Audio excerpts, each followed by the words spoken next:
189 300 Iséroises dans une commune sont susceptibles d'être recensées cette année. L'enquête de l'INSEE démarre jeudi. Elle concerne 8% de la population chaque année. Une lampe relaxante, une chaise amusante ou une machine à café ping-pong. Ce sont quelques-uns des prototypes du Make It Playful réalisés à Grenoble par des étudiants du monde entier. Et puis 21 comme les 21 virages de l'Alpe d'Huez et les 21 noms du Festival du film de comédie qui démarre ce mardi soir. Le jury et les personnalités ont débarqué ce midi en gare de Grenoble. Bonsoir à tous, ravi de vous retrouver dans ce JT du mardi 16 janvier 2018. Toutes les heures à partir de 18h, c'est 10 minutes pour faire le tour de l'actu du Grand Grenoble. Baby Blues, l'INSEE a publié aujourd'hui les derniers chiffres de natalité concernant la population française.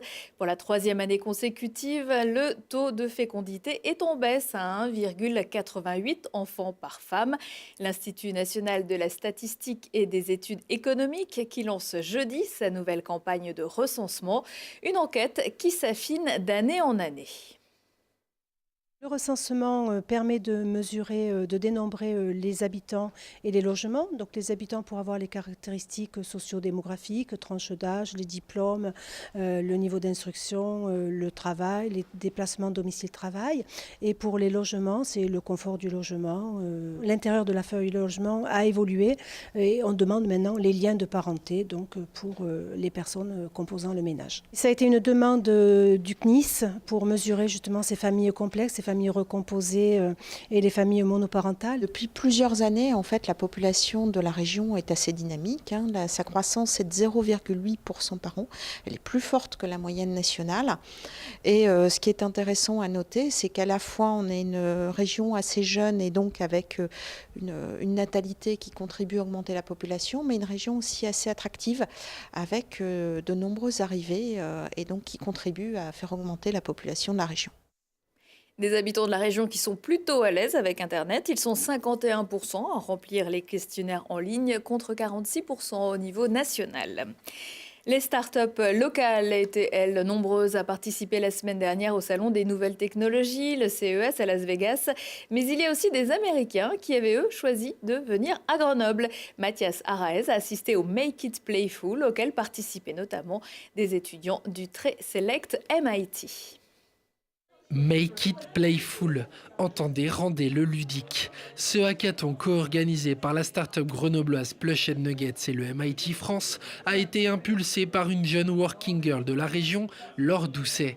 Diplômée de l'école de management de Grenoble, elle donne depuis 2 ans des cours de gaming dans la célèbre université américaine du Massachusetts Institute of Technology.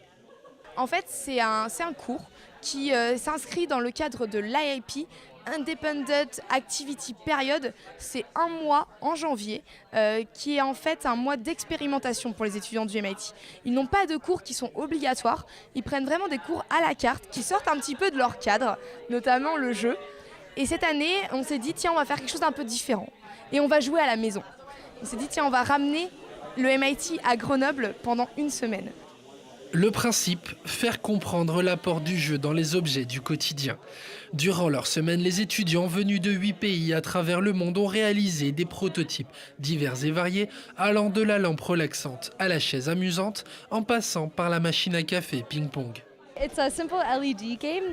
C'est un simple jeu de LED avec un bouton ici et il faut terminer le jeu avec un partenaire pour pouvoir obtenir un café. Le but de ce jeu est de créer des interactions sociales au travail ou n'importe où l'on peut trouver une machine à café. On le démarre en pressant le bouton, on envoie le faisceau et notre partenaire doit le renvoyer. Pendant qu'on joue, la balle accélère son mouvement et je crois qu'on est allé un peu trop vite, mais je crois qu'on a quand même gagné. La ligne doit se mettre aux couleurs de l'arc-en-ciel, ce qui allume la machine à café et on peut avoir sa boisson. Il faudra peut-être attendre encore quelques années avant de voir arriver ces objets dans vos maisons, mais il est bon de savoir que la prochaine génération s'attelle déjà à les penser. Et le premier festival numérique 100% alpin, baptisé Transfo, aura lieu du 18 au 24 janvier. Un rendez-vous gratuit au Totem à Grenoble-Chavant. La transformation numérique de la justice, c'est l'un des grands axes annoncés lundi par la garde des Sceaux. Référent de ce chantier, le premier président de la Cour d'appel de Grenoble, Jean-François Benel, a rendu son rapport à Nicole Belloubet jeudi dernier. Il préconise le dossier numérique unique, l'identité numérique et la médiation numérique. À l'occasion de la rentrée solennelle de cette juridiction, dont le ressort s'étend sur l'Isère, la Drôme et les Hautes-Alpes, le président est revenu sur les projets de l'année 2018. 2017, c'est la deuxième année de suite, après 2016, où nous rendons plus de décisions que nous en avons de nouvelles. Ça veut dire que nous réduisons nos délais, nous déstockons. C'est plutôt un bon signe pour le justiciable.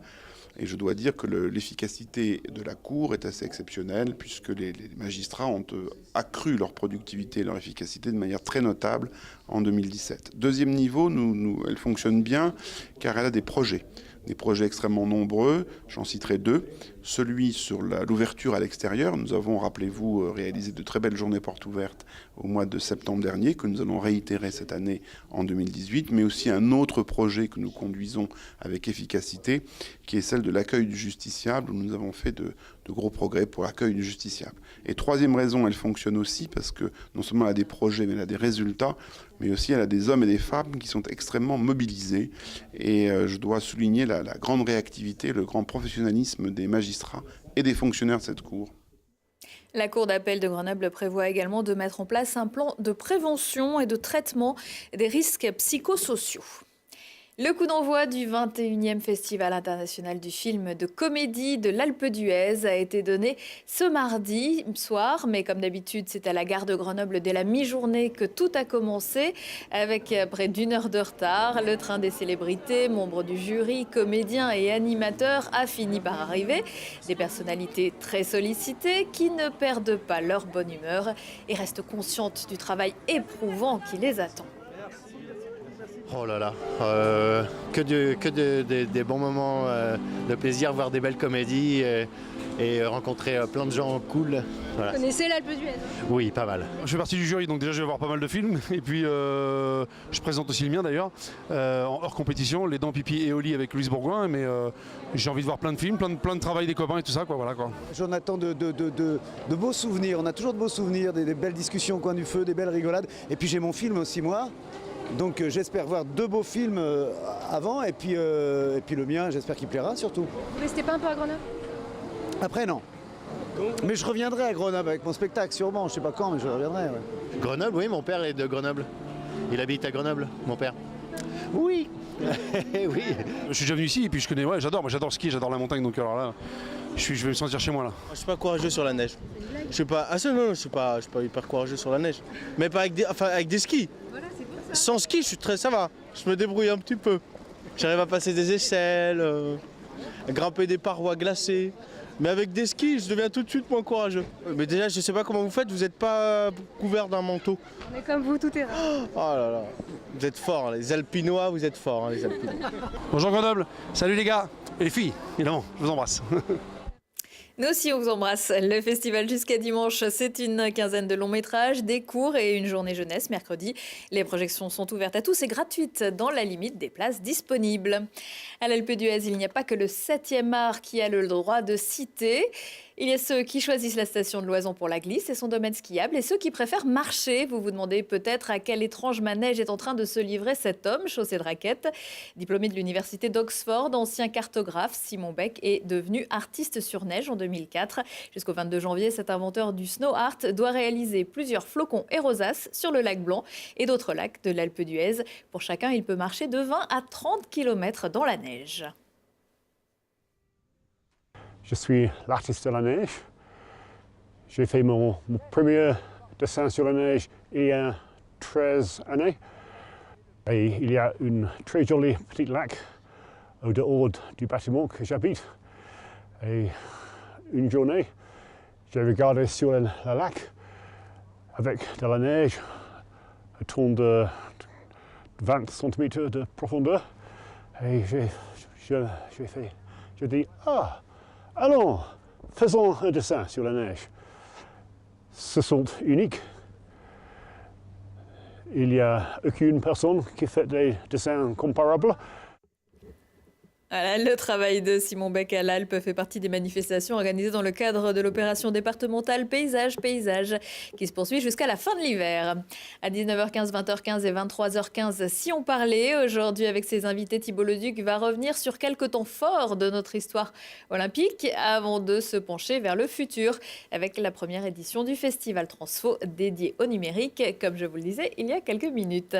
Prochain rendez-vous avec l'actu dans 1 heure et en replay sur télégrenoble.net. Je vous souhaite une excellente soirée.